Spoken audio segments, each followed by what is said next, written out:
अमृत भारत योजना के तहत पुनर्विकसित बैजनाथ पपरोला रेलवे स्टेशन जनता को समर्पित। पीएम मोदी ने वर्चुअली किया उद्घाटन। बीजेपी सांसद अनुराग ठाकुर की पाकिस्तान को दो टूक, बोले जनाजा उठाने वाला नहीं मिलेगा। बीजेपी की तिरंगा यात्रा की तर्ज पर वीरों के सम्मान में कांग्रेस निकालेगी जय हिंद रैली।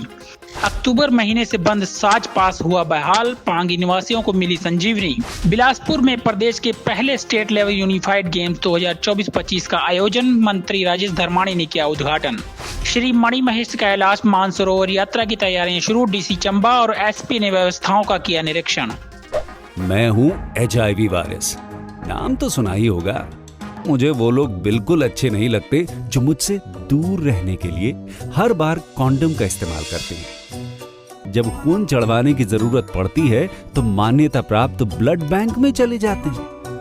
कोई बात नहीं, इन लोगों को अगर मुझसे दूर रहना है तो मैं भी ऐसे लोगों से दूर रहता हूं। तो मैं हूं HIV वायरस।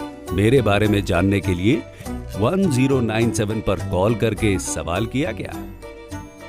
हिमाचल प्रदेश राज्य एड्स नियंत्रण समिति द्वारा जनहित में जारी। नमस्कार, पंजाब केसरी टीवी देख रहे सभी दर्शकों का स्वागत है। मैं हूं मदन और हाजिर हूं प्रदेश की तमाम बड़ी खबरों के साथ। चलिए डालिए नजर हिमाचल पर।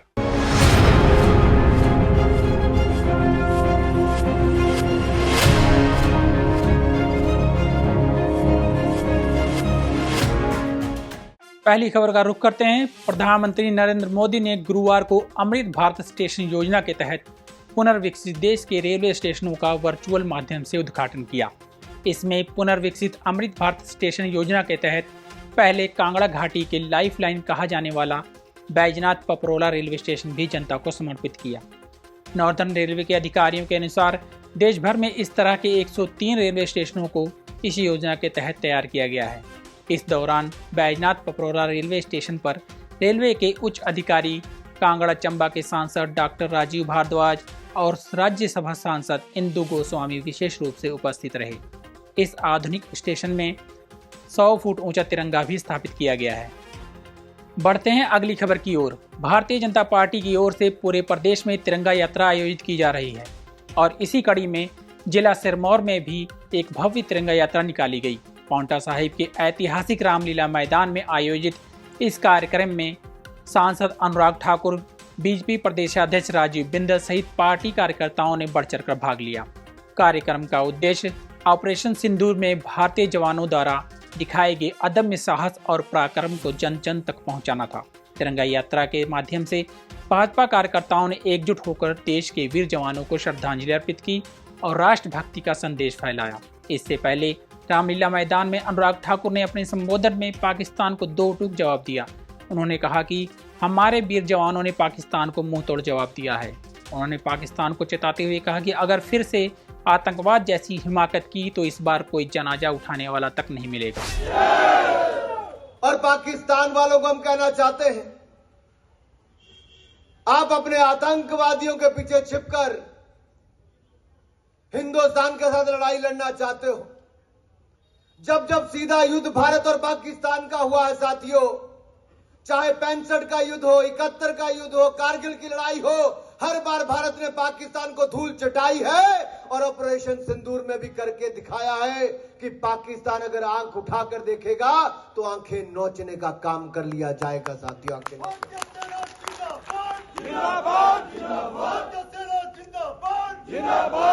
अभी तो हमने आतंकवादी ठिकानों को ध्वस्त किया है। पाकिस्तान की हवाई पट्टियों को बम धमाकों से खत्म किया है।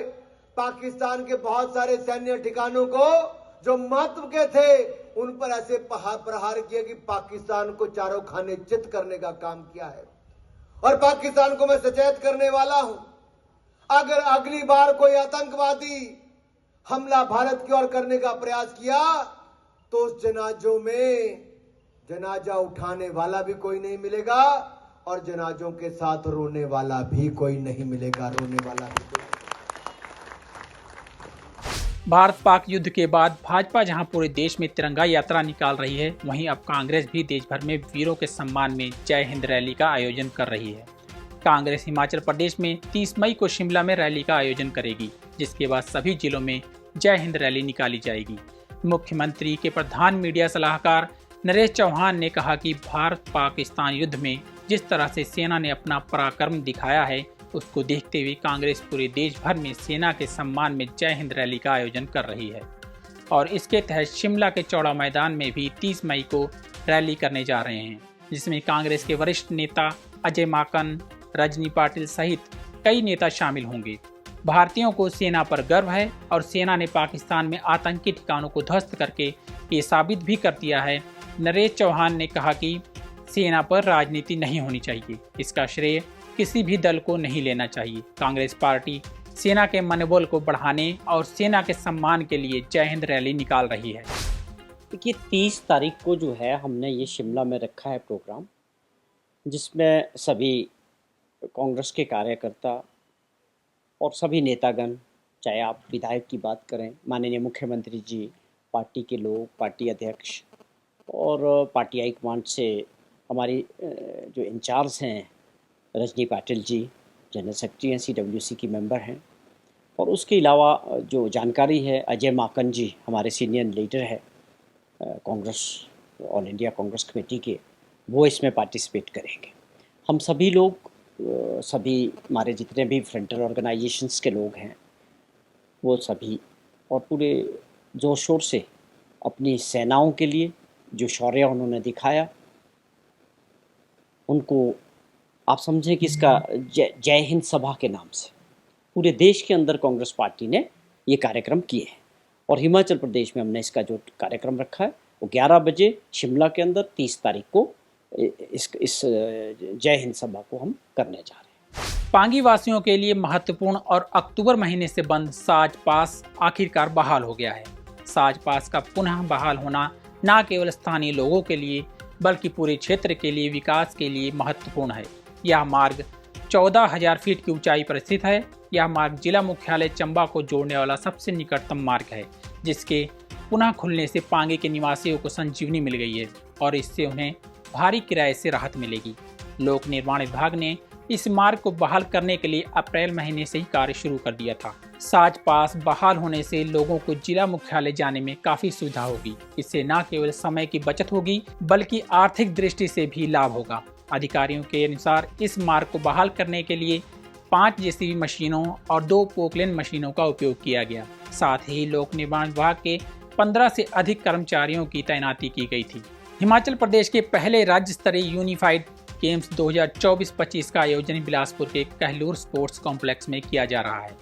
मंत्री राजेश धर्माणी ने बतौर मुख्य अतिथि शिरकत करते हुए झंडा फहराकर 3 दिवसीय यूनिफाइड गेम 2024-25 का विधिवत उद्घाटन किया। 22 से 25 मई तक आयोजित होने वाले इस यूनिफाइड गेम्स का आयोजन समग्र शिक्षा हिमाचल प्रदेश द्वारा स्पेशल ओलंपिक्स भारत के सहयोग से किया गया है। इसका उद्देश्य विशेष सक्षम और सामान्य बच्चों को एक साझा मंच प्रदान कर समावेश, समानता और सहयोग को बढ़ावा देना है। प्रदेश के 10 जिलों से 300 से अधिक एथलीट्स इन खेलों में भाग ले रहे हैं। प्रतियोगिताएं बैडमिंटन, फुटबॉल, बॉचे, बास्केटबॉल और एथलेटिक्स जैसी खेलों में आयोजित की जा रही हैं। मंत्री राजेश धर्माणी ने अपने संबोधन में कहा कि यह आयोजन विशेष बच्चों को आत्मविश्वास और पहचान देने के दिशा में एक महत्वपूर्ण पहल है। उन्होंने कहा कि प्रदेश सरकार समावेशी शिक्षा और खेलों को प्राथमिकता दे रही है और विशेष सक्षम बच्चों को समाज की मुख्यधारा में लाने के लिए प्रतिबद्ध है। कि हमारे जो स्पेशल चिल्ड्रन हैं उनको हम समाज से अलग थलग ना समझें। तो इस तरह की कोई एक्टिविटी आयोजित की जाए जो उनके लिए एक लर्निंग के लिए बड़ा माध्यम बने और साथ में एक समावेशी अप्रोच को अपनाते हुए जो बच्चों की टीम बनाई उसमें नॉर्मल और स्पेशल चिल्ड्रन दोनों बच्चों को शामिल करके जो है जब उनके आपस में टूर्नामेंट होंगे इस दौरान बहुत सारी अच्छी बातें ये सीखने में सफल होंगे, ऐसा मैं उम्मीद करता हूँ। अभी हमने ऊना की एक बच्ची पद्मा का यहाँ पे डांस देखा और वो गाने के हर शब्द को समझ रही थी और उसी के अनुसार जो था वो एक्ट कर रही थी। तो बच्चों को अगर हम अच्छा वातावरण दें और उनको प्रोत्साहित करें तो निश्चित तौर पे ये बच्चे भी जो हैं कम से कम समाज में किसी के ऊपर आश्रित नहीं होंगे, बल्कि अपना जीवन आत्मनिर्भर बनकर एक सम्मानजनक तरीके से जिएंगे। और इसी के लिए ये सब कुछ जो है आयोजित किया जा रहा है। समाज में बहुत सारे बच्चे ऐसे जन्म लेते हैं, कुछ जन्म के बाद भी कई तरह के ऐसी परिस्थितियां बनती हैं जिसकी वजह से व्यक्ति जो है वो उसमें शरीर में, दिमाग में कुछ ना कुछ जो है वो परिवर्तन आ जाता है और वो फिर सामान्य तौर पे व्यवहार उसका नहीं रह पाता है। तो उसके लिए इस तरह के कार्यक्रम जो हैं बहुत उपयोगी साबित होते हैं। और जब ऐसे बच्चे भी किसी के ऊपर आश्रित नहीं हो, तब हमारा समाज, हमारे परिवार, हमारा देश जो है तेज गति के साथ आगे बढ़ता है। हम अपने देश की बात करें, हमारा देश बहुत। श्री मणिमहेश कैलाश मानसरोवर यात्रा की तैयारियों को लेकर प्रशासन ने कदमताल शुरू कर दी है। खुद डीसी चंबा और एसपी ने मोर्चा संभाल लिया है। यात्रा के दौरान लोगों को कोई भी असुविधा ना हो, इसके मद्देनजर डीसी चंबा मुकेश रैपसवाल और एसपी अभिषेक यादव विभिन्न पड़ावों से होते हुए धनछो पहुंचे। इस मौके पर डीसी ने लोक निर्माण विभाग को हड़सर से गुई नाला तक करीब 600 मीटर एम्बुलेंस रोड बनाने के अलावा हड़सर से दोनाली तक के पैदल रास्ते को चौड़ा करने के निर्देश दिए हैं। उन्होंने कहा कि जिस तरह से हर वर्ष श्री मणिमहेश कैलाश मानसरोवर यात्रा को लेकर श्रद्धालु ज़्यादा से ज़्यादा चंबा से होते हुए 84 भरमौर और उसके बाद कैलाश की यात्रा करने पहुंच रहे हैं, इसके लिए पैदल रास्तों की व्यवस्था ठीक से ठहरने के इंतजाम होना लाजमी है और इसके लिए जिला प्रशासन अभी से ही तैयारियों में जुट गया है ताकि समय पर हर कार्य संभव हो सके। आज के बुलेटिन में इतना ही। बने रहिए पंजाब केसरी टीवी के साथ।